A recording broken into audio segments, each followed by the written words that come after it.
ज़ेबा बख्तियार उन अदाकाराओं में से हैं जिन्होंने पाकिस्तान के साथ भारतीय फिल्मी सेहत में भी अपनी अदाकारी के जौहर दिखाए हैं। अब उन्होंने अपनी दूसरी शादी पर बर्मला इजहार ख्याल किया है।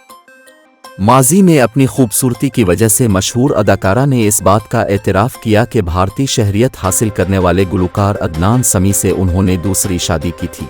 उनकी पहली शादी महज 19 साल की उम्र में। ज़ाती ज़िंदगी पर खुलकर बात करते हुए उन्होंने बताया कि शादियों समेत गूगल पर मौजूद उनकी दीगर ज़ाती मालूमात झूठी और गलत हैं। सर्च इंजन में उनकी उम्र 60 साल जाहिर होती है, लेकिन वो 57 साल की है।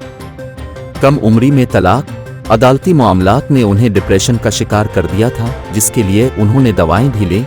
अब वो अपनी जिस्मानी फिटनेस का ख्याल रखने के लिए वर्जिश करती है। ज़ेबा बख्तियार ने इंकिशाफ किया कि 19 बरस की उम्र में शादी के वक्त वो शोबिज़ में नहीं थी। पहली शादी 1 साल बाद तलाक पर ख़त्म हुई। शोबिज़ में आने के बाद दूसरी शादी गुलकार अदनान समी खान से की। दूसरी शादी और तलाक के बाद 18 माह तक वो बेटे की हवालगी के लिए मुकदमा लड़ती रही। उन्होंने बताया कि अजान समी को साबिक शौहर से नफरत नहीं सिखाई, क्योंकि वो मेरे बेटे के बाप हैं। अगरचे ज़ेबा बख्तियार ने एतराफ़ किया कि उनकी दोनों शादियां ज़्यादा अरसा नहीं चल सकीं और उन्हें तलाक लेना पड़ी, ताहम उन्होंने शादियों के ख़त्म होने की वजूहात नहीं बताईं और न ही उन्होंने अपने पहले शौहर से मुताल्लिक़ कोई वजाहत की।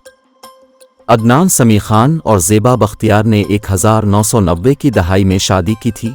दोनों ने इस वक्त शादी की थी जब ज़ेबा बख्तियार का करियर उरूज पर था, ताहम उनकी शादी भी जल्द ही तलाक पर ख़त्म हुई। शादी के कुछ ही अरसे बाद इनमें तलाक हो गई, जिसके बाद दोनों के दरमियान बच्चे की कफालत का तवील मुकदमा अदालतों में चलता रहा और 18 माह की अदालती जंग के बाद मां ने बेटी की कफालत का केस जीता।